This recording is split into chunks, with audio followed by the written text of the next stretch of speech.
हरीश राठौड़ कोई उसे आवाज लगाता है, ए हाय, पर उसकी पत्नी मनीषा उस तरफ देखती ही नहीं। हरीश मनीषा को उसकी बहन के घर जाने को कहकर उस दोस्त के साथ जाता है, पर घर नहीं लौटता है। फोन करो उसे, पूछो कहाँ पर है। फोन अभी भी बंद आ रहा है। इस मनीषा ने ही मेरे बेटे के साथ कुछ किया है। कैसी पत्नी है ये?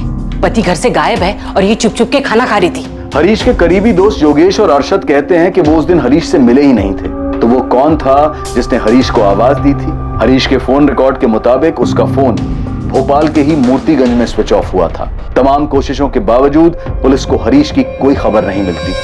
मनीषा के माता पिता हरीश के परिवार पर नाराज होते हैं कि उन्होंने मनीषा पर बेबुनियाद इल्जाम लगाए और वो उसे अपने साथ वापस जबलपुर ले जाते हैं। जब 1.5 महीने तक भी हरीश का कुछ पता नहीं चलता तो ये केस क्राइम ब्रांच को सौंप दिया जाता है। वो पता लगाते हैं कि जबलपुर में रुपेश तिवारी, जो मनीषा का पड़ोसी है, उसके साथ मनीषा की शादी से पहले से प्रेम संबंध है और ये प्रेम संबंध हरीश के गायब होने की वजह हो सकते हैं। क्राइम ब्रांच ये कहते हुए लाई डिटेक्टर टेस्ट के लिए उनकी मंजूरी ले लेती है कि अगर वो बेकसूर है तो उन्हें लाई डिटेक्टर टेस्ट से आपत्ति नहीं होनी चाहिए। हरीश का फोन ऑन होता है। हेलो। पर जिस आदमी के पास हरीश का फोन है वो उन्हें बिना बताए कि वो कौन है फोन काट देता है। अब आगे, क्या हरीश वाकई मारा जा चुका था या उसके गायब होने के पीछे कुछ और ही वजह थी? क्या रुपेश और मनीषा के बीच सच में कोई संबंध था? क्या लाई डिटेक्टर टेस्ट इस केस में सच को सामने ला पाएगा?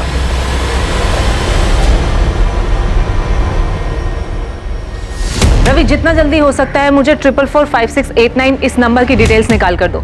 जो भी बंदा हरीश का ये फोन यूज कर रहा है उसने फोन स्विच ऑफ कर रखा है। इस नंबर तक पहुंचना हमारे लिए बहुत जरूरी है। Inspector Sharma, lie detector test की रीडिंग मुझे मिल गई है। मुझे 2 दिन लगेगा सारे रीडिंग की टेस्ट करके एनालिसिस करने के लिए, तभी मैं कुछ कह पाऊंगा। मुकेश जी प्लीज जितना जल्दी हो सके कोशिश कीजिए, क्योंकि अगर हमें टेस्ट में कुछ भी मिलता है तो हमारे लिए रुपेश और मनीषा को तोड़ना आसान हो जाएगा। ये लोग ऐसे नहीं बोलेंगे, दोनों बहुत शातिर हैं। आप मुझे 2 दिन का टाइम दीजिए, 2 दिन में रिपोर्ट आपके सामने होगी। सर, 444568 नंबर की डिटेल्स कल शाम तक मिल जाएगी। पूजा, ये 444568 ये नंबर हरीश और रुपेश के कॉल रिकॉर्ड्स में कहीं नजर नहीं आ रहा। सर, मुझे एक बात काफी अजीब लग रही है। जिसके पास भी हरीश का ये फोन था उसने इतने दिनों तक फोन संभाल के रखा, अब जाके इसमें सिम डाला है, क्यों? एक बार इसके कॉल रिकॉर्ड्स आ जाए फिर पता चलेगा कि रुपेश और मनीषा क्या गेम खेल रहे हैं।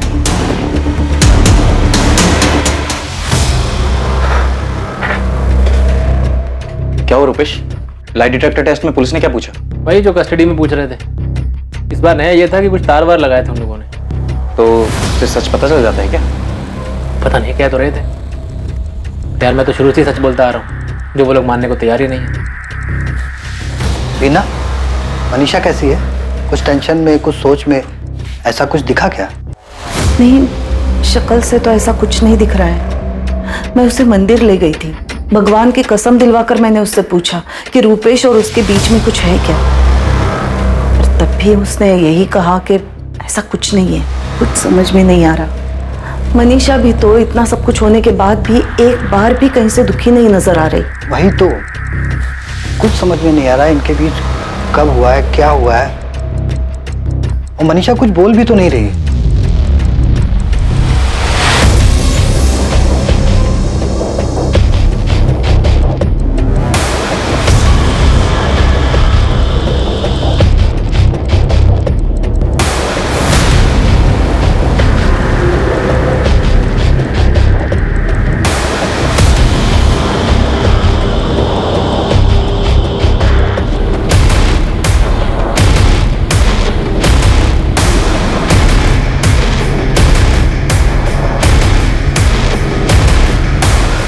भैया, इंस्पेक्टर ने बताया कि इन दोनों से बहुत अलग अलग तरीकों से पूछताछ की है, लेकिन ये दोनों मानने को तैयार ही नहीं है कि इनका कोई अफेयर है या इन्होंने हरीश भैया के साथ कुछ किया है। सुमित, तुझे पता है पुलिस की खबरें इस बारे में भी पता करने की कोशिश में है कि तेरा और हरीश का कोई झगड़ा था क्या, प्रॉपर्टी या किसी बात को लेकर। मैं ये नहीं कह रहा हूँ कि उन्हें कुछ मिलेगा, पर वो लोग ये एंगल भी देख रहे हैं। मनीषा को सजा होनी चाहिए क्योंकि वो झूठ बोल रही है, लेकिन मनीषा बताए तो सही कि उस दिन हरीश से कौन मिलने आया और कहाँ है वो, क्या हुआ उसके साथ। सुमित, कुछ भी हो जाए तू और अंकल इस केस में बिल्कुल ढील मत देना, वरना वो रुपेश और मनीषा दोनों साफ साफ बच निकलेंगे।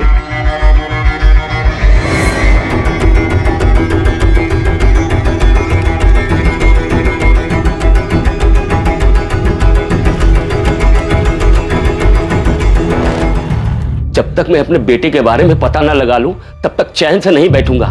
अमित, मनीषा तो कसूरवार है ही, पर तुम भी कम कसूरवार नहीं हो। अंकल, मनीषा कितनी बार कह चुकी है कि उसने कुछ नहीं किया है, वो सच बोल रही है। तभी तो वो पुलिस वाला टेस्ट करवाने के लिए उसने खुद ही हाँ कहा था। मुझे कुछ नहीं पता, मुझे बस मेरा बेटा वापस चाहिए। मनीषा का उस रुपेश के साथ या किसी और के साथ क्या चल रहा था, तुम लोगों को बताना चाहिए था। अंकल, मनीषा और रुपेश के बीच कुछ नहीं चल रहा है, ये पुलिस की बनाई हुई बात है। वो हरीश को ढूंढ नहीं पा रही है और आप बार बार मनीषा पर उंगली उठा रहे हो, इसलिए वो उसका फायदा उठा रही है। अंकल, आप ही सोचिए ना, वो ऐसा क्यों करेगी? बस 23 साल की है और इतनी शातिर है कि उसने हरीश को गायब कर दिया और आज तक किसी को पता भी नहीं लगने दिया कि हरीश कहाँ पर है। अंकल देखिए, आप भी एक बार सोचिए, क्या हरीश के पास ऐसी कोई वजह थी ऐसे चले जाने की? आपने ऐसे ही मनीषा पे इल्जाम लगा दिया।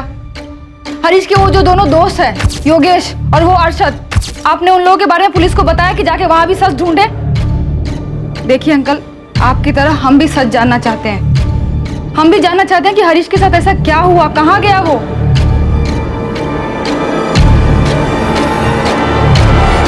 तेरा हीरो का है हरीश, वो भी आने वाला था ना साथ में? आए ना, वो रास्ते में उनका कोई दोस्त मिल गया था तो बोले कि 10-15 मिनट बाद उससे मिलकर आएंगे। दोपहर में भी मैंने फोन किया था, उस समय भी फोन बंद था। कोई काम में अटक गया होगा। चल मनीषा, मैं तुझे घर छोड़ देता हूँ, आजा। कंचन, ये बात अजीब है मगर सच है। हरीश के गायब होने के बाद से आज तक मैंने मनीषा के चेहरे पर कभी भी कोई दुख या परेशानी नहीं देखी। अमित, अब आप भी मनीषा पर... नहीं, मैं इल्जाम नहीं लगा रहा हूँ, मगर तुम ही सोचो, तुम्हें ये बात अजीब नहीं लगती कि हरीश के वापस ना आने से मनीषा को जरा भी दुख नहीं हुआ, जरा भी फर्क नहीं पड़ा? 2 दिन बाद क्राइम ब्रांच को उस आदमी की जानकारी मिली जो हरीश का फोन इस्तेमाल कर रहा था। समीर चंद्रा, रुद्र विहार का एड्रेस है। रुद्र विहार? सर ये तो मूर्तिगंज के पास है, जहाँ पर हरीश का फोन स्विच ऑफ हुआ था। सर, फोन रिकॉर्ड्स के मुताबिक हरीश की लास्ट लोकेशन मूर्तिगंज है। देखते हैं कि समीर चंद्रा वाकई में कोई है या ये भी कोई झूठ। और उसी दौरान लाई डिटेक्टर टेस्ट के परिणाम भी सामने आए। हेलो, इंस्पेक्टर शर्मा, मुकेश बोल रहा हूँ। हाँ मुकेश जी, क्या मिला टेस्ट में? आपने उन दोनों को जो भी सवाल पूछे, उनके जवाब के रिस्पॉन्स ग्राफ बहुत बारीकी से हमने चेक किया है। उन दोनों में से कोई भी झूठ नहीं बोल रहा है। क्या? उन्होंने किसी भी सवाल के जवाब में झूठ नहीं बोला? नहीं। ये सवाल हमने उन दोनों से पूछा था कि उनका अफेयर है। तुम मनीषा से प्यार करते हो? तुम रुपेश से प्यार करती हो? इंस्पेक्टर, आप देख सकते हैं दोनों के पैरामीटर में थोड़ा भी डिस्टर्बेंस दिखाई नहीं दे रहा है। उनके पैरामीटर से तो यही पता चल रहा है कि किसी भी सवाल का जवाब देने में उनको कोई हिचकिचाहट नहीं हुई, तब भी नहीं जब आप लोगों ने उन्हें पूछा कि उन्होंने हरीश को मारा है। रुपेश, क्या ये सच है? तुमने हरीश को मारा है? हरीश को कहाँ मारा? मैंने हरीश जी को नहीं मारा। यहाँ तक कि हरीश को मारने की प्लानिंग भी उन्होंने की थी, लेकिन इस सवाल पर भी उनका रिएक्शन नॉर्मल है, कोई घबराहट, कोई टेंशन नहीं दिखी। तो बेसिकली लाई डिटेक्टर टेस्ट ये कहता है कि उनका आपस में कोई रिश्ता नहीं, कोई अफेयर नहीं। ना ही उन्होंने हरीश को गायब किया है और ना ही उन्होंने उसे मारा है। हाँ,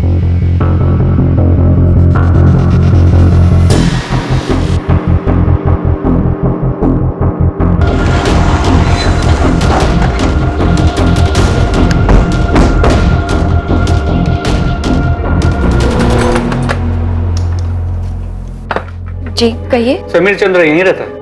आप लोग कौन? Crime branch. जी, मैं ही समीर चंद्र हूँ। कहिए, क्या काम है? तूने फोन क्यों काटा? हेलो, कौन बोल रहा है? आप बताओ, आप कौन बोल रहे हो? मैं क्राइम ब्रांच से बोल रहा हूँ। ये फोन जिससे तुम अभी बात कर रहे हो हरीश राठौर के नाम का है। सब मैं कुछ समझा नहीं। मैंने फोन किया था तुझे और जब पूछा कि हरीश का फोन तेरे पास कैसे आया, तूने फोन काट दिया। अब तू हरीश का फोन खुद से हमें देगा कि हम हमारे तरीके से तेरे घर में ढूंढे?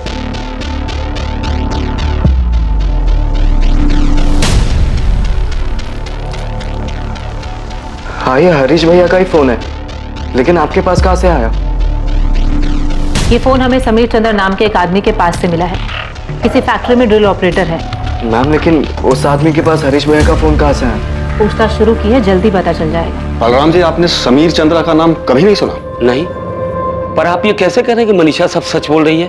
ये कैसा लाई डिटेक्टर टेस्ट है आपका? देखिए बलराम जी, जरूरी नहीं कि टेस्ट में जो आए वो सही हो, लेकिन ये भी सच है कि रिपोर्ट्स के हिसाब से मनीषा और रुपेश दोनों झूठ नहीं बोल रहे। हम इस समीर चंद्रा से पूछताछ कर रहे हैं, हो सकता है इसका हरीश के गायब होने में कोई हाथ हो। अब मनीषा झूठ बोल रही है, बहुत चालाक है वो।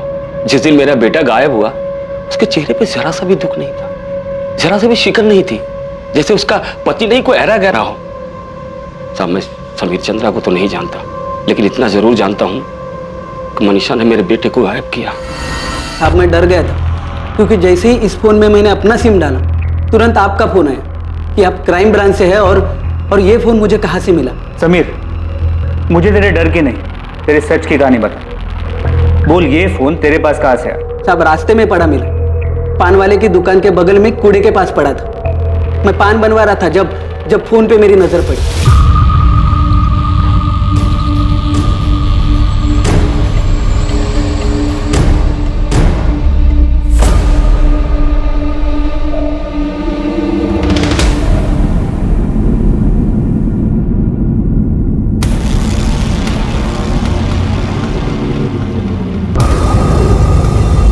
मैंने फोन उठाया और घर चला गया। तो बिना मार खाए नहीं बोलेगा ना? फोन रास्ते पे पड़ा हुआ मिला, तूने उठा लिया, बेवकूफ समझ रखा है। साहब मैं सच बोल रहा हूँ, मुझे रास्ते में पड़ा मिला था। सर तब से झूठी कहानी सुना ले। देख, इससे पहले कि हम तुझसे अपने तरीके से सच बुलवाएं तो खुद ही बोल दे, तूने ही जबलपुर के रुपेश तिवारी के साथ मिलकर मारा ना हरीश राठौर को? मारा? मैंने किसको मारा साहब? और मैं जानता तक नहीं ये हरीश राठौर कौन है। अगर तू इतना ही मासूम है तो मेरा फोन क्यों कट किया और उसके बाद फोन स्विच ऑफ क्यों कर दिया? इतने दिनों बाद मोबाइल में सिम डाला और पहला ही फोन आपका आया तो मैं डर गया था साहब। इस साला ये क्या मामला है, कहीं मैं फंसना चाहता। तो चुका है, हरीश को गायब हुए 2.5 महीने बीत चुके हैं। इतने दिनों से तेरे पास फोन था, तूने अब जाके चालू किया? साहब मैं गरीब आदमी, एक फैक्ट्री में ड्रिलिंग का काम करता हूँ, मैं क्या किसी को मारूंगा साहब? मैडम मेरे पति किसी को नहीं मार सकते, सच में उन्हें फोन पड़ा हुआ मिला था। अच्छा, रास्ते पे पड़ा मिला था। रास्ते में कोई चीज मिलेगी तो अपना समझ के रख लेगा, जिसका उसे देने की कोशिश नहीं करेगा वो। मैडम गलती हो गई, सीधे साधे लोग हैं हम, उन्होंने ऐसा कुछ नहीं किया। बल्कि आपका फोन आने के बाद वो इतना डर गए थे कि फोन फेंकने वाले थे। मैंने सोचा कभी आप लोग मुझे ढूंढते हुए आए तो मैं आपको सब सच बोल दूंगा, इसलिए फोन नहीं फेंका, अपने ही पास रखा। मैडम अगर उन्होंने मर्डर किया होता या कोई गलत काम किया होता तो हम लोग अब तक यहाँ रुकते, भाग गए होते। कपिल इसे छोड़ना मत, बिठा के रखो, पूरी हिस्ट्री निकालो इसकी, पैदा होने से लेकर अब तक की। 2.5 महीने फोन संभाल के रखा है इसने, पूरी पॉसिबिलिटी के हरीश के गायब होने में और उसके मर्डर में इसी का हाथ हो। हाँ मम्मी, अमित गए थे पुलिस स्टेशन, आकर बताया कि मनीषा और रुपेश सच बोल रहे थे। तो बेटा वो जो टेस्ट बोल रहे थे उसमें उनको ज्यादा कुछ नहीं बताया मम्मी, बस इतना बताया कि उस टेस्ट में मनीषा के खिलाफ कुछ नहीं मिला है। पर अभी भी ये नहीं पता चला है कि हरीश कहाँ गया, क्या हुआ उसके साथ। बस बता रहे थे कि क्राइम ब्रांच वाले ने किसी आदमी को पकड़ा है जिसके पास हरीश का फोन मिला है, उसी से पूछताछ कर रहे हैं सब।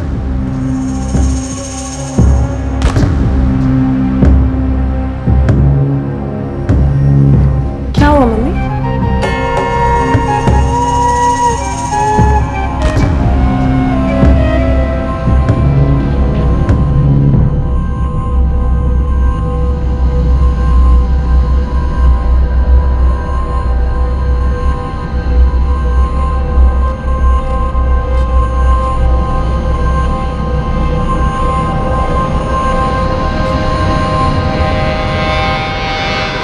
नहीं, कभी नहीं मिला इससे और न कभी देखा। हम नहीं जानते सर समीर चंद्रा को, और ना कभी हरीश भैया के मुंह से इसका नाम सुना। अगर इसने हरीश को मारा तो क्यों मारा? क्या दुश्मनी थी मेरे बेटे से? बलराम जी, इसने कुछ किया है या नहीं अभी कह नहीं सकते, फिलहाल इसके बारे में पूछताछ जारी है। सर हम हरीश के दोस्त अरशद और योगेश को भी बुलाकर समीर की पहचान करवा रहे हैं।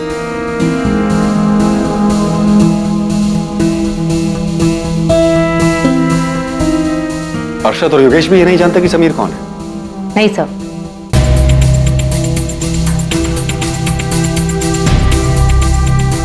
मजदूर आदमी है सब, कोई क्रिमिनल हिस्ट्री भी नहीं है समीर की, दूर दूर तक कोई हिस्ट्री शीटर से जान पहचान भी नहीं है।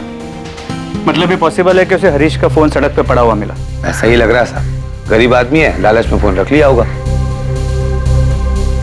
हमसे इस मामले में कहां चूक हो रही है, सारी मेहनत बेकार जा रही है। पहले ही रुपेश तिवारी वाला एंगल सामने आया, लगा केस क्रैक हो गया है, और कुछ नहीं मिला। और ये समीर के मामले में भी सब कुछ डेड एंड पे जाके खत्म हो रहा है। मुझे नहीं लगा था कि लाई डिटेक्टर टेस्ट कराने का कोई फायदा नहीं होगा, पर अब भी मुझे यही लगता है कि मनीषा और रुपेश ने ही हरीश को मारा है। हम गलत नहीं थे सर। हमने उन्हें इतने सारे सवालों में उलझाया था, फिर कैसे? कपिल, अब उस पर एनालिसिस करने का कोई फायदा नहीं है। हमें यह सोचना होगा कि कौन से तरीके से आगे बढ़ा जाए ताकि उनके खिलाफ हमें कोई सबूत मिल सके, कोई सुराग मिल सके। हमें उन दोनों पर नजर रखनी चाहिए, क्योंकि मर्डर के बाद का भी तो कोई प्लान होगा उनका। जाहिर है ये दोनों जितने शातिर हैं, इन्होंने सोचा ही होगा कि पुलिस आएगी, छानबीन करेगी, तो कुछ टाइम तक शांत रहना पड़ेगा, उसके बाद हम अपने प्लान को आगे बढ़ाएंगे। रुपेश तिवारी पर निगरानी अब भी जारी थी। उसकी हर गतिविधि पर क्राइम ब्रांच की नजर थी। रुपेश और मनीषा अब भी पार्क में लगातार मिल रहे थे। रुपेश और मनीषा पर अब निगरानी रखने का मकसद यह पता करना था कि अगर उन दोनों ने हरीश को मारा है तो कैसे और हरीश की लाश कहां थी। इसके साथ ही इंतजार था इस बात का कि वो कब और कैसे अपने रिश्ते को एक कदम आगे बढ़ाते हैं। पर पार्क में रोज मिलने, हंसी मजाक करने के अलावा मनीषा और रुपेश में से कोई भी कदम आगे नहीं बढ़ा रहा था।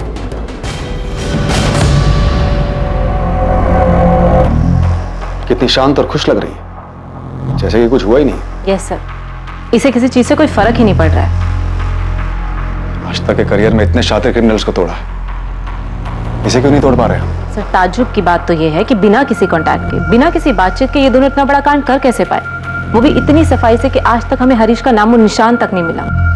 सर, मनीषा और रुपेश का मेल मिलाप अब भी जारी है, बल्कि मेल मिलाप के साथ साथ सैर सपाटा भी शुरू हो गया। कभी होटल, कभी नर्मदा में बोटिंग के लिए भी जाने लगे। इसके अलावा और कुछ पता चला? हरीश की बॉडी कहां दफनाई है या जलाई है? नहीं सर, मनीषा और रुपेश का सारा कच्चा चिट्टा खोल दिया, लेकिन रत्ती भर भी खबर नहीं लगी कि हरीश को कहाँ गायब किया, कैसे मारा, उसकी बॉडी को कहाँ और कैसे ठिकाने लगा। कहीं हम गलत ट्रैक पे तो नहीं जा रहे कपिल? ये मनीषा और रुपेश के चक्कर में कोई और मोटिव, कोई और कल्प्रिट छूट तो नहीं रहा हमसे?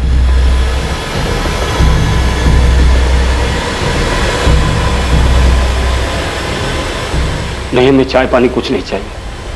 हम तो बस इतना जानना चाहते हैं, इतना पूछना चाहते हैं मनीषा से कि आखिर हरीश की क्या गलती थी। बलराम जी, आप हमारे समधी हैं, इसलिए प्यार से और तमीज से बात कर रहा हूँ। सच आपके सामने है कि सच सामने नहीं है अंकल, हमारे सामने सिर्फ हरीश भैया की अनसुलझी गुमशुदगी और कुछ नहीं। जिस गुमशुदगी का सारा बोझ मनीषा पर डाल दिया, हमारी बेटी को सबके सामने मुजरिम बना दिया, रुपेश के साथ मनीषा का नाम जोड़ दिया। पुलिस हजारों सवाल पूछ चुकी है मनीषा से। इस टेस्ट के लिए उसने खुद मंजूरी दी थी, जो सामना करना था वो कर चुकी है। अब कोई अग्नि परीक्षा बाकी नहीं है। अब भी आप यही पूछ रहे हैं कि हरीश की गलती क्या थी, घुमा फिरा के एक ही सवाल कि मनीषा ने हरीश के साथ क्या किया। मैं जानता हूं मैं हरीश से नहीं मिल पाऊंगा। मैंने मान लिया कि हरीश मर चुका है, लेकिन बेटा मैं इतना जानना चाहता हूं कि आखिर ऐसी क्या। जी, बहुत हो गया प्यार मोहब्बत की बातें, आप यहाँ से चले जाइए वरना। पापा एक मिनट। पापा जी, देवर जी, मेरे और हरीश जी के बीच कोई झगड़ा, कोई अनबन नहीं थी। इतना जान ही कहाँ पाए थे एक दूसरे को कि झगड़ा या अनबन होती। मैंने आपसे पहले भी कहा और फिर कह रही हूँ, मैंने नहीं देखा वो कौन दोस्त था जिसने हरीश जी को आवाज़ दी थी। बस यही मेरी सबसे बड़ी गलती हो गई, जैसे आप लोग साजिश मानते हैं। पापा जी, आपने उम्मीद छोड़ दी होगी, लेकिन मैंने नहीं छोड़ी। मैं तो आज भी चाहती हूँ पता चल जाए हरीश जी कहाँ हैं, उनके साथ क्या हुआ है। पापा जी, मुझे ज़्यादा रोना नहीं आता, ज़्यादा दुख दिखाना भी नहीं आता, पर इसका मतलब ये नहीं कि मुझे दुख नहीं होता। मैं नहीं जानती हरीश जी के साथ क्या हुआ है, वो किस दोस्त के साथ गए थे। मैंने हरीश जी के साथ कुछ नहीं किया।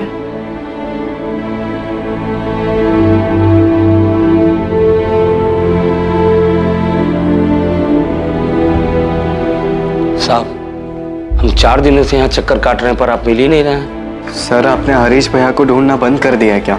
हाँ बलराम जी, सुमित, ये सच है कि अभी हम दूसरे केसेस देख रहे हैं, लेकिन अगर हमें हरीश के केस में छोटा सा भी सुराग मिला तो हम दोबारा पूरे जोर शोर से हरीश के केस पर वापस लग जाएंगे। हमने उसके दोस्तों से भी बात की, वो अरशद और योगेश, उन दोनों से अलग अलग तरीके से बातचीत की, लेकिन अभी तक कोई भी एंगल समझ में नहीं आ रहा। तो आप मनीषा और रुपेश को यूं ही छोड़ देंगे? साहब, मैं जानता हूं कि उन्होंने ही मिलकर मेरे हरीश। क्या करें? शक के बिना पे गोली मार दें उनको? आप अच्छी तरह जानते हैं कि हम पूरी कोशिश कर रहे हैं। हमें भी शक है कि रुपेश और मनीषा ने। जब आपको शक है तो आप उन्हें इस तरह ऐसे खुला क्यों छोड़ रहे? पकड़िए ना उनको। हम गए थे भाभी के घर पे, हमने देखा जो कुछ भी बोल रही थी साफ साफ लग रहा था नाटक कर रही है। इतना सा भी दुख नहीं था उनके चेहरे पे। दुख पछतावा नहीं है, ये हमने भी देखा है, लेकिन ना तो ये कोई सबूत है, ना इसके बिना पर कोई केस बनता है। कार्रवाई करने के लिए सबूत चाहिए कि उन्होंने मारा है। कहां दफनाया है, कहां जलाया है, क्या किया हरीश की बॉडी के साथ। तो आपके कहने का मतलब है हम ये मान ले कि हरीश का कभी कुछ पता नहीं चलेगा, बस इतना मान ले कि वो चला गया और कभी वापस नहीं आएगा। वो तो क्या, उससे जुड़े हुए किसी सवाल का जवाब तक नहीं आएगा। देखिए बलवान, फिलहाल मैं आपकी किसी बात का जवाब नहीं दे सकता जिससे आपको तसल्ली हो। एक्चुअली मैं ना तो आपको जवाब दे सकता हूं और ना खुद को।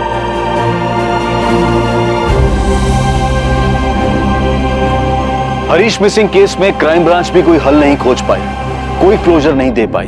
वो केस जो शायद लापता होने के साथ साथ हत्या का भी केस था। हरीश को गायब हुए महीनों सालों बीत गए, लेकिन हालात जैसे के तैसे बने रहे। हम हमेशा कहते हैं कि क्राइम नेवर पेज, पर क्या इस केस में यह धारणा गलत साबित होने वाली थी? हालात तो कुछ ऐसे ही दिख रहे थे, पर आखिरकार असली गुनहगार कौन था? कोई एक था या एक से ज्यादा लोग इस गुनाह में शामिल थे? पिछले 4 सालों में हरीश के केस में कोई हरकत नहीं देखी गई, लेकिन अब 2018 में कुछ ऐसा होने जा रहा था जो इस केस की फाइल को दोबारा खोलने वाला था।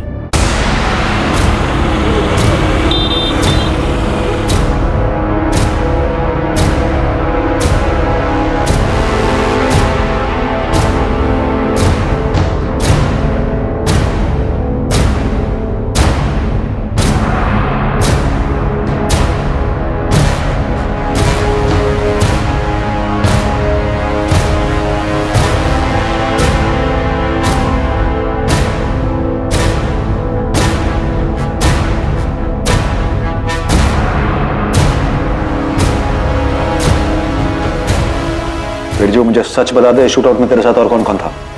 देख, मैं वादा करता हूं तेरी बेल का इंतजाम करवा। खाली बेल नहीं साहब, आपको मुझे अंडरग्राउंड भी करवाना पड़ेगा, क्योंकि इसके बाद वो लोग हाथ धोकर मेरे पीछे पड़ जाएंगे। सर एक मिनट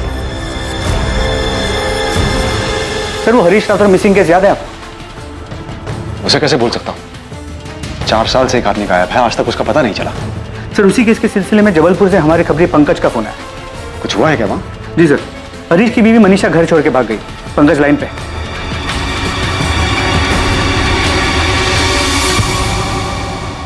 किसके साथ भागी है मनीषा? सोच के देखो साहब, कौन हो सकता है? रुपेश तिवारी? जी साहब मनीषा 2 रात पहले भागी है। कल रात से रुपेश भी गायब है। मनीषा की फैमिली बहुत परेशान थी। फिर जब रुपेश भी गायब हुआ तो उन्होंने रुपेश पर मनीषा की किडनैपिंग का केस कर दिया। रुपेश का फोन नहीं लग रहा है, इसका मतलब ये थोड़ी है कि मनीषा को लेके भाग गया है। भागा नहीं है तो कहाँ गया है वो? उसके पार्टनर अरविंद को भी नहीं पता है कहाँ है वो। तुम्हें पहले से ही पता था ना क्या चल रहा है? 2 रात पहले मनीषा बिना बताए निकल गई, कल रात रुपेश निकल गया। अरे तुम्हारी बेटी है, तुम्हें नहीं पता है कि वो कहाँ गई है? तो इसमें मेरी और मेरे बेटे की गलती है। मेरा बेटा अपने काम से गया होगा और मैं नहीं मानती कि वो मनीषा को लेके भागा है। मनीषा और रुपेश की खबर मिलते ही भोपाल क्राइम ब्रांच की टीम फौरन जबलपुर के लिए निकल पड़ी। ऐसा लग रहा था मानो जो केस बिना हल हुए 4 सालों से फाइल में दबा हुआ था, वो आखिरकार फिर खुलने जा रहा था।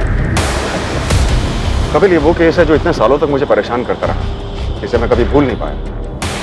ये जानते हुए भी कि हरीश का मर्डर मनीषा और रुपेश ने किया है, हम इसे कभी सॉल्व नहीं कर पाए। पापा, मम्मी, क्राइम ब्रांच से खबर आई है, मनीषा और रुपेश तिवारी जबलपुर से भाग गए। और उसके माँ बाप अब भी यही बोलेंगे कि उन दोनों के बीच में कुछ था ही नहीं। क्राइम ब्रांच की एक टीम गई है जबलपुर में।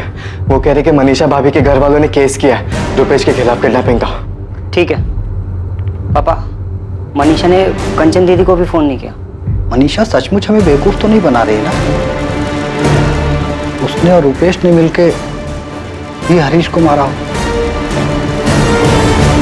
रुपेश का फोन बंद है, हमने उसके फोन को सर्विलेंस पर डाल दिया। बाकी कल सुबह तक उसके फोन रिकॉर्ड और मोबाइल लोकेशन के बारे में पता चल जाएगा। मनीषा के पास तो फोन है नहीं, आपसे भी यही कहा होगा उसके माँ बाप?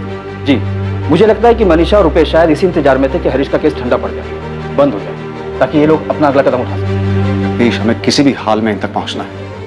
एक बार ये हमारे हाथ लग जाए तो इस बार इनसे सच बुलवाएंगे नहीं, बल्कि हलक में हाथ डालकर निकालेंगे। अब तो पुलिस क्या, मैं भी यही कहूंगी कि मनीषा ने कुछ गलत किया हरीश के साथ। हमें इतनी जल्दबाजी नहीं दिखानी चाहिए, पहले हमें मनीषा और रुपेश को ढूंढना चाहिए। मैं तो अब भी यकीन नहीं कर पा रहा हूँ कि मनीषा ऐसा कुछ कर सकती है। अगर उसे हरीश से शादी नहीं करनी थी तो उसे पहले ही बोलना चाहिए था, पहले ही रुपेश के बारे में बता देती। मुझे लगता है मामला कुछ और है। क्या मामला हो सकता है? आप ही बताइए, पहले मनीषा भाग जाती है, उसके अगले दिन रुपेश गायब हो जाता है। क्या मामला हो सकता है, बताइए।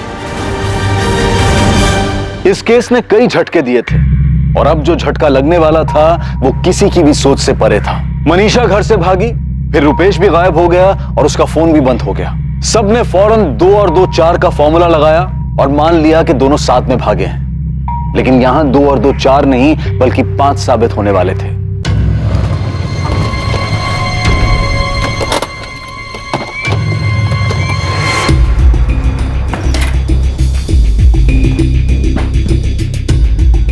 अरे तूने मनीषा कहाँ है मनीषा? तेरा दिमाग तो ठीक है, छोड़ मुझे क्या पता मनीषा कहाँ पर है। देख रुपेश, बहुत हो गया तेरा नाटक, अब सच बता कहाँ है मनीषा? मुझे नहीं पता मनीषा कहाँ पर है। 4 दिन पहले भी तुम लोग यही सवाल पूछ रहे थे मुझसे। अरे मुझसे पूछ के भाग गया क्या वो? सर, मैं अपने दोस्त से मिलने के लिए इंदौर गया हुआ था। वहां पर भी एक ट्रैवल एजेंसी खोलने के बारे में बात करने के लिए। मेरा फोन पानी में गिर गया था, इसीलिए बंद है। आप चाहें तो फोन करके पता कर सकते हैं, फोन अभी भी बंद है। सर, फोन तो क्या, मेरा तो सिम भी खराब हो गया। नए सिम के लिए कंपनी में रिक्वेस्ट दी हुई। रुपेश, इस बार तेरा कोई झूठ नहीं चलेगा, समझा? या तो तू सच बोलेगा या फिर डंडे खाएगा। सर, आपको डंडा मारना है, जो करना कीजिए। और मैं फिर भी यही कहूंगा कि मनीषा मेरे साथ नहीं भागी। सर, मनीषा और मेरे बीच में ना तो कभी कोई ऐसा रिश्ता था और ना ही। इतने साल बाद आप अभी भी इस बात पर क्यों अटके हुए हैं? मनीषा और मैं बस अच्छे दोस्त थे सर, और कुछ नहीं। मेरा दिमाग खराब है कि मैं मनीषा के साथ भागूंगा और हरीश के केस का फंदा अपने गले में डालूंगा। मनीषा कहाँ है? फिर वही बात है सर, मुझे नहीं पता मनीषा कहाँ है। मुझे समझ में नहीं आ रहा कि आप बिना वजह हर बार मुझे क्यों घसीटे जा रहे हैं। तो मनीषा तेरे साथ नहीं भागी? नहीं सर, अगर मेरे साथ भागी होती तो मैं वापस क्यों आता आपके डंडे खाने के लिए? सर, उस रुपेश का वापस आना उसकी एक चाल भी हो सकती है। दोनों की। अगर चाल है भी कपिल, तो मनीषा को किसी भी हाल में ढूंढ निकालना होगा। पता करना होगा कि ये दोनों क्या खेल खेल रहे हैं। मनीषा के पिताजी का फोन आया था, वो घर वापस आ गई। What? हाँ, वो घर किसी आदमी के साथ वापस आई और कह रही है कि उसने उससे शादी कर ली। मनीषा ने किसी और के साथ शादी कर ली? हाँ, कोई उमेश भदौरिया नाम के आदमी से। नमस्ते। मम्मी, पापा, मैंने उमेश से शादी कर लिया। हमने परसों ही शादी की है। मैं आपको यहाँ से फितना बताने आई हूँ कि अब मेरी शादी हो गई और मैं उमेश के साथ दमोह में रहूंगी।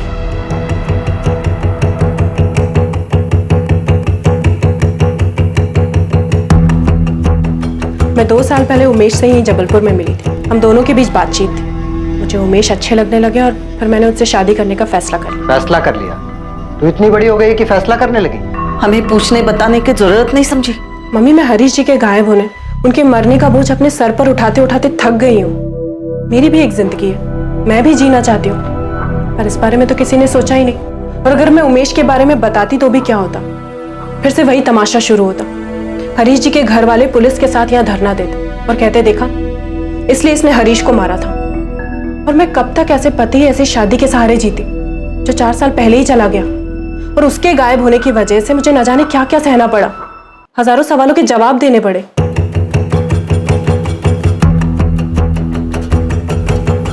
पापा, भोपाल से क्राइम ब्रांच वाले आए, आपसे बात करना चाहते। 1 मिनट, आज उनसे पापा नहीं, मैं बात करूंगी।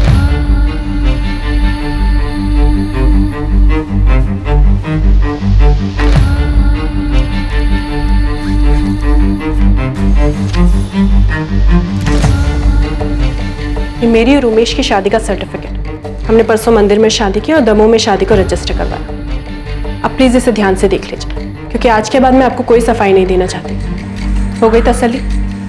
अब आप प्लीज मेरी जिंदगी में दखल देना बंद कर दीजिए।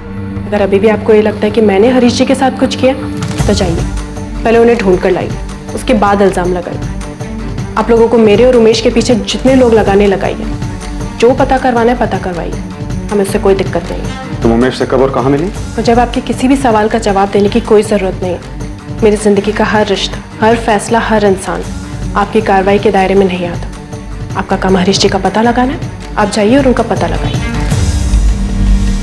मैं उमेश के साथ दमोह जा रही हूँ। मैं अपनी फैमिली को यहाँ सिर्फ इतना बताने आई थी कि मैंने अपनी मर्जी से शादी की, ताकि उन्होंने पुलिस में जो भी कंप्लेन दी हो वो वापस ले ले, क्योंकि अब उसका कोई मतलब नहीं बनता। चले उमेश।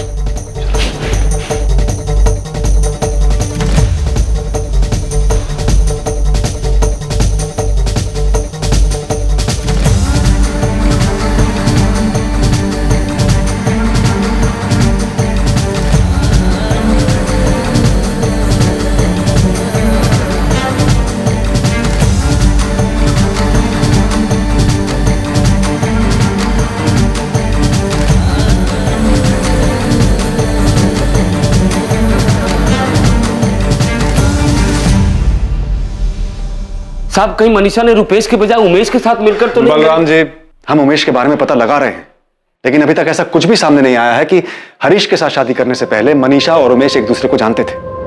यहां तक कि मनीषा के परिवार में भी कोई उमेश को नहीं जानता। सर ये मनीषा बहुत शातिर है। पहले आपको रुपेश के साथ इतना सब कुछ मिला और अभी अचानक से उमेश आ गया। सर उमेश का आना भी मनीषा की कोई प्लानिंग होगी। ये पक्का कोई खेल खेल रही है सर। सुमित, हम मनीषा की चाल समझने की कोशिश कर रहे हैं कि आखिर ये चल क्या रहा है।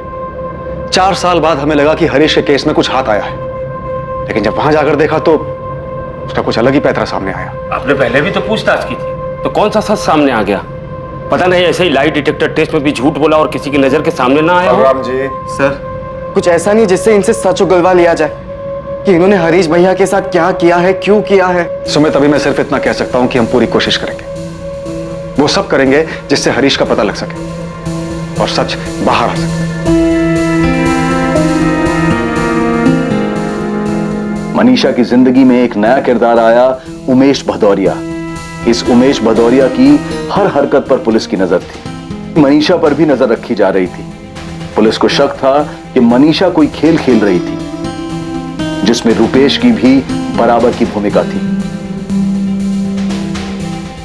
क्या रुपेश तिवारी और उमेश भदौरिया के बीच कोई कड़ी थी? नहीं सर, फोन रिकॉर्ड्स में ऐसा कुछ नहीं मिला जिससे ये पता लगे कि रुपेश और उमेश का कोई कनेक्शन है। पूजा के ये रुपेश, मनीषा और उमेश सच में कोई खेल खेल रहे, इतने शातिर हैं? या फिर हम इनके पीछे पड़ के एक बंद अंधेरी गली में चक्कर काट रहे हैं? मैं इतना कह सकती हूँ कि हम गलत ट्रैक पर नहीं है। मनीषा ने हरीश को मारा है, हम पहले भी ये बात जानते थे और आज भी जानते हैं। बस एक बात समझ नहीं आ रही कि उनका सच सामने कैसे लाए। हमने उनका लाई डिटेक्टर टेस्ट करवाया था, जिसमें उन्होंने साफ झूठ बोला। एक बार ब्रेन मैपिंग टेस्ट करवाया क्या पता उसमें कुछ सामने आ जाए। कपिल, तुम्हें लगता है जो लाई डिटेक्टर टेस्ट में इतनी आसानी से झूठ बोलकर निकल गए, वो ब्रेन मैपिंग टेस्ट में फंस जाएंगे? फंस भी सकते हैं। 4 साल से एक खेल खेल, एक झूठ को जी रहे, क्या पता सच सामने आ ही जाए। सब पॉसिबल है कि सवालों के जवाब में एक तैयार किया और झूठ जो सच बनकर सामने आए, लेकिन ब्रेन मैपिंग में तो कोई सवाल ही नहीं होता कि वो तैयारी कर पाए। उसमें तो उनको फोटोग्राफ दिखाई जाएंगी और उनका दिमाग कैसे रिएक्ट कर रहा है वो देखा जाएगा, जिसे वो कंट्रोल नहीं कर सकते। क्या पता इस टेस्ट में वो दोनों डगमगा जाए। हाँ पॉसिबल है, लेकिन इस टेस्ट के लिए भी तो उनकी मंजूरी लेनी होगी। सर लाई डिटेक्टर टेस्ट के वक्त दोनों काफी कॉन्फिडेंट थे, पर जाहिर है बच गए तो कॉन्फिडेंस बढ़ा ही होगा। शायद हाँ कर दें, तो उनके इस ओवर कॉन्फिडेंस से हमें कोई लीड मिल जाए। चलो देखते हैं ये लोग इस टेस्ट के लिए तैयार होते हैं या नहीं। ब्रेन मैपिंग टेस्ट एक ऐसा टेस्ट जो अपराधी के दिमाग में छपी जानकारी की जांच करता है और उस जानकारी को बाहर लेकर आता है। कोई अपराधी अपनी बाहरी हरकतों से अपनी जुर्म की कहानी को ढकने या छिपाने में कामयाब हो सकता है, लेकिन उसके दिमाग में छपी उस वारदात को मिटा नहीं सकता। यह एक अपने ही तरीके की तकनीक है जिसमें वारदात की जानकारी को संदिग्ध के दिमाग में छपी जानकारी के साथ मिलाकर देखा जाता है। पर इस टेस्ट को संदिग्ध पर करने के लिए संदिग्ध की मंजूरी अनिवार्य होती है। सर आप लोग तो मेरी जिंदगी में बेताल की तरह पीठ पर सवार हो गए। आपकी मर्जी का जवाब नहीं दे रहा हूं तो आप तो पीठ से चिपक ही गए हैं। इस बेताल से मुक्ति चाहते हो तो ये अच्छा मौका है तुम्हारे पास, क्योंकि इस टेस्ट के बाद ये केस बंद हो जाएगा तो तुम पर और मनीषा पे से सारा इल्जाम हमेशा के लिए खत्म हो। सर आप ये बात मान क्यों नहीं लेते हैं कि मेरे और मनीषा के बीच में कुछ भी नहीं है? मैंने हरीश से शादी क्या की, मेरी तो जिंदगी बर्बाद हो गई। जिंदगी तुम्हारी नहीं, हरीश की बर्बाद हुई है मनीषा।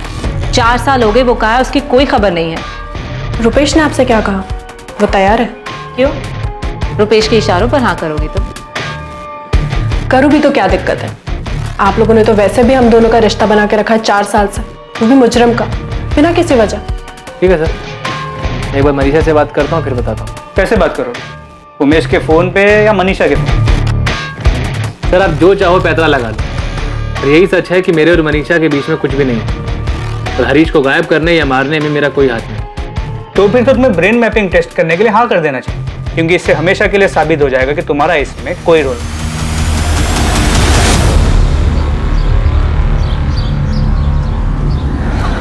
कैसी है? मम्मी पापा भी नाराज है तुमसे?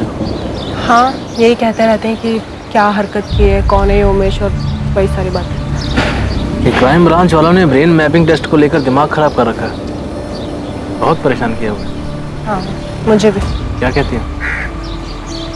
हाँ कर देना चाहिए। रुपेश, मुझे लगता है कि उन्हें ये भी कर लेने देते, कम से कम तसल्ली तो हो जाएगी और हमारा पीछा करना भी छोड़ देगी, और हमारा भी ये रोज की मुसीबत से ना पीछा छूट जाएगा।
लगता है?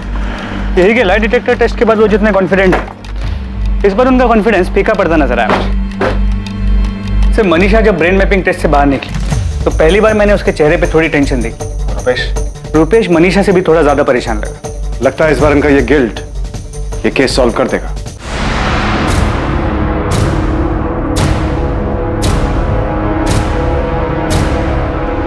मनीषा, उन लोगों को कैसे पता चला? रुपेश, मुझे नहीं पता उन्हें कैसे पता चला। नहीं, उन लोगों को कुछ नहीं पता। उन लोगों को किसी भी हाल में कुछ पता चल ही नहीं सकता। कुछ पता नहीं चल सकता तो उन्होंने वो फोटो हमें क्यों दिखाया? जबकि ये तो मुझे भी नहीं पता था, तुमने मुझे बताया था। और ये बात मैंने तुम्हारे अलावा किसी को नहीं बताई थी। रुपेश, कहीं मंजीत तो उनके हाथ नहीं लग गया? कहीं मंजीत ने तो... मनीषा, वो लोग मंजीत तक कैसे पहुंचेंगे? हो ही नहीं सकता। रुपेश, मुझे लगता है इस बार उन्हें पक्का कुछ मिला है, कुछ पता चला है। रुपेश, कुछ भी हो, पर अब मैं वापस नहीं जाना चाहती। इतना सब होने के बाद अब फिर 4 साल बाद ये... मनीषा, ऐसे घबराने की जरूरत नहीं है। मुझे नहीं लगता कि उन्हें कुछ भी मिला है। अगर उन्हें कुछ नहीं मिला तो उन्होंने हमें वो खोदी हुई जगह, वो गड्ढा, वो खोदा हुआ गड्ढा क्यों दिखाया? हो सकता है उन्होंने वो फोटो वैसे ही हमें दिखा दी हो। रुपेश, तुम अब भी इतना शांत कैसे रह सकते हो? तुम्हें टेंशन नहीं हो रही कि... मनीषा, टेंशन हो रही है, पर मुझे नहीं लगता कि मुझे लगता है ये टेस्ट हम पर भारी पड़ने वाला है। ये वो लाई डिटेक्टर टेस्ट नहीं है। इस बार वो लोग हमें नहीं छोड़ेंगे। मनीषा, कुछ नहीं होगा।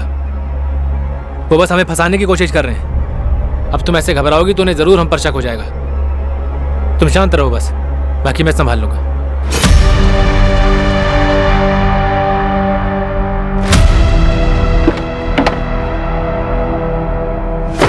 हाँ भाई। मंजीत, तेरे प्लॉट पे कोई गया था क्या? नहीं तो। तेरे दिहाड़ी वाले मजदूर की किसी से कोई बात हुई थी? नहीं, ऐसा कुछ भी नहीं हुआ। क्यों? किसी पुलिस वाले ने तुझसे पूछताछ की थी क्या? भाई, तू ठीक तो है ना? और तू इतने सालों के बाद घबरा क्यों रहा है? कुछ बताएगा मुझे? अभी हमें कुछ करना होगा। क्या क्या कुछ क्या? चल।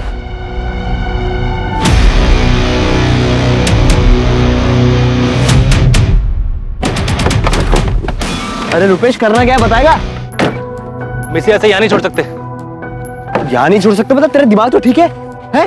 करेगा क्या निकाल करके? निकाल कर डिस्ट्रॉय करना पड़ेगा ताकि उनके हाथ में कुछ भी ना लगे। अरे यार, पता नहीं तू क्या करना चाह रहा है। अरे यार, यहाँ कुछ नहीं आया, कोई खुदाई वुदाई कुछ नहीं हुई है। जीत, फावड़ा उठा, खुदाई शुरू कर। जो भी बचा उसे निकाल के खत्म करना है। अरे कंकाल के अलावा कुछ नहीं बचा होगा। जो भी बचा है निकाल के खत्म करना है, उसे शुरू कर।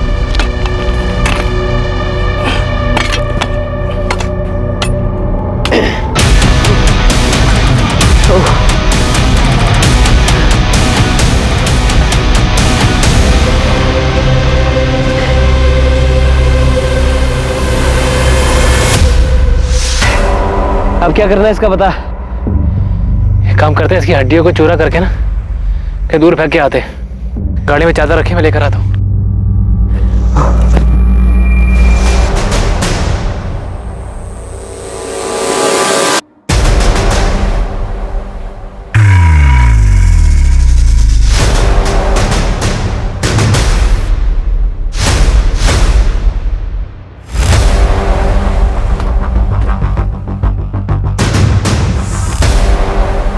और रुपेश, क्या खोद के निकाल? हमें भी तो दिखा। चल, अरे चल। क्या है? पकड़ो उसे।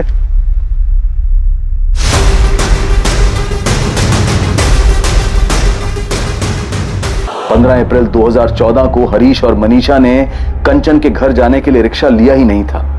वो कंचन के घर पैदल गए थे। हरीश!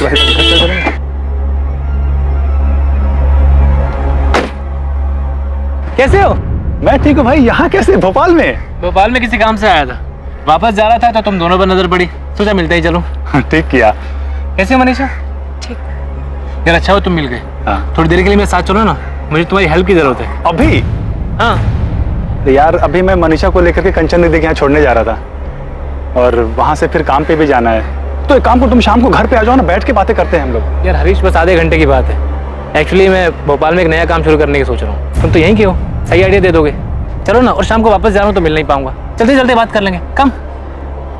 मैं जाऊँ मनीषा? तुम अकेले चले जाओगे और मैं लौटते समय तुम्हें उठा लूंगा। चलो मनीषा, टाइम मिला तो शाम में मिलता हूँ। हाँ, चल बाय बाय। हाँ। अरे बैठे ना प्लीज।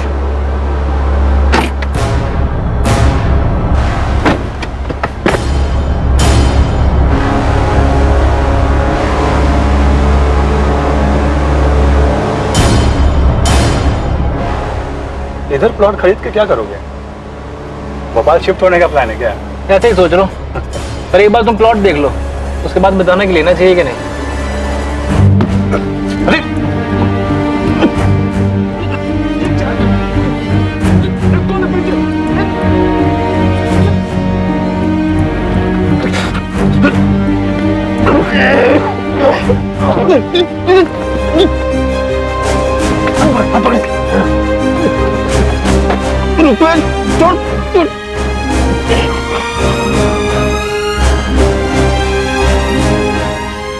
बलराम जी, हमें एक कंकाल मिला है।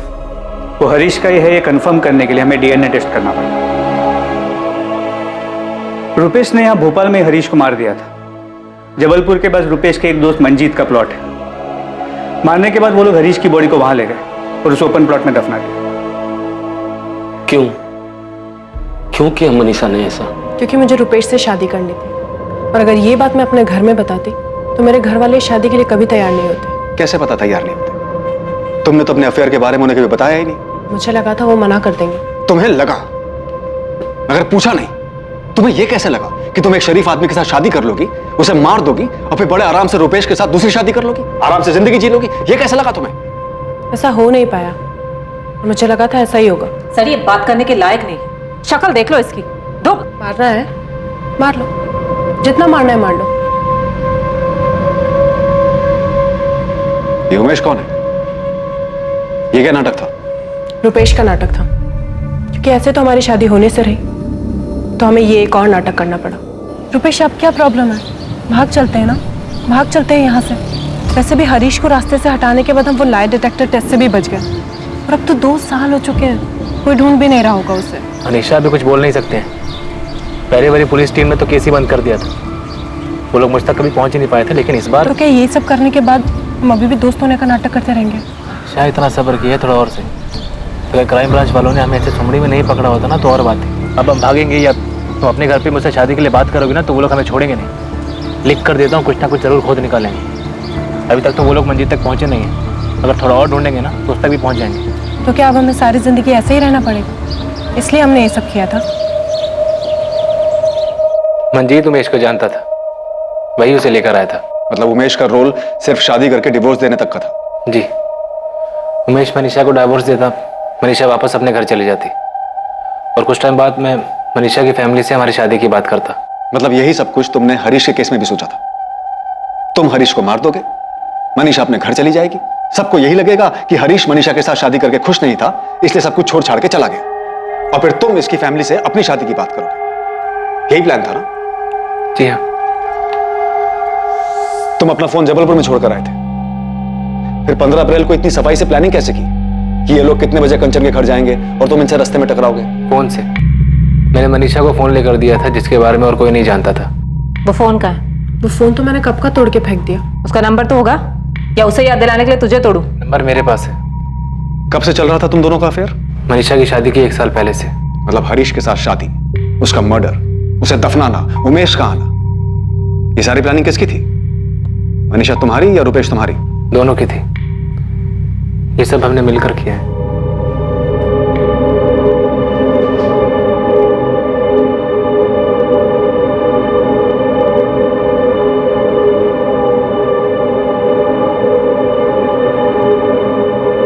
सर, ब्रेन मैपिंग टेस्ट की रिपोर्ट आ गई। क्या है रिपोर्ट में? फिर से दोनों निर्दोष साबित हुए? नहीं, रिपोर्ट के मुताबिक इस जुर्म में दोनों शामिल हैं। 4 साल बाद हरीश के परिवार और इस केस को क्लोजर मिला, जो बेशक एक दुखद अंत था, जिसका उन्हें अंदेशा पहले ही हो चुका था, पर फिर भी जानना जरूरी था कि आखिर हरीश के साथ क्या और क्यों हुआ था। रुपेश की मां को मनीषा और रुपेश के प्रेम संबंध और उन्होंने साथ में रहने के लिए जो भयानक जुर्म किए थे, उसकी जानकारी ने बेहद सदमा पहुंचाया था। मनीषा के परिवार के लिए भी इस बात पर विश्वास करना बहुत मुश्किल था कि उनकी बेटी अपने स्वार्थ के लिए इस हद तक जा सकती है। ना अच्छा शरीफ आदमी था हरीश, मनीषा ने क्या कर दिया? मनीषा चौहान पर कत्ल के लिए आईपीसी की धारा 302 और कत्ल की साजिश के लिए आईपीसी की धारा 120 बी के तहत मुकदमा दर्ज किया गया। मनीषा के साथ साथ रुपेश तिवारी और मंजीत धैया पर भी इन्हीं धाराओं के तहत मुकदमा दर्ज हुआ। क्राइम नेवर पेज, ये बात एक बार फिर से साबित हुई और मनीषा और रुपेश की अभेद साजिश के बावजूद, उनके अपने कड़े रुख से टस से मस न होने के बावजूद उन्हें कुछ नहीं मिला और आखिरकार 4 साल बाद उनका झूठ सामने आ ही गया। सच को छुपाना, झूठ का नकाब लगाए रखना, ये सारी चीजें एक दिमागी रूप से कमजोर, गलत इरादे वाले असुरक्षित इंसान का सहारा होती हैं। पर यह नकाब ज्यादा दिन तक नहीं टिकता और इससे कुछ हासिल नहीं होता और एक ना एक दिन सच्चाई सामने आ ही जाती है। और सबसे महत्वपूर्ण बात, कैसे कोई इंसान अपनी प्रेम कहानी को पूरा करने के लिए अपना घर बसाने की उम्मीद रख सकता है, जबकि उसके इस प्यार, उसके इस घर की नींव किसी मासूम की लाश पर टिकी हुई हो। अब मैं अनूप सोनी आपसे विदा लेता हूं। देखते रहें क्राइम पेट्रोल सतर्क, सोमवार से शुक्रवार रात 10:30 बजे सिर्फ सोनी टीवी पर। और याद रखें, क्राइम और आपके बीच में सिर्फ इतना फर्क है कि आप कितने सतर्क हैं। सतर्क रहें, सुरक्षित रहें। जय हिंद।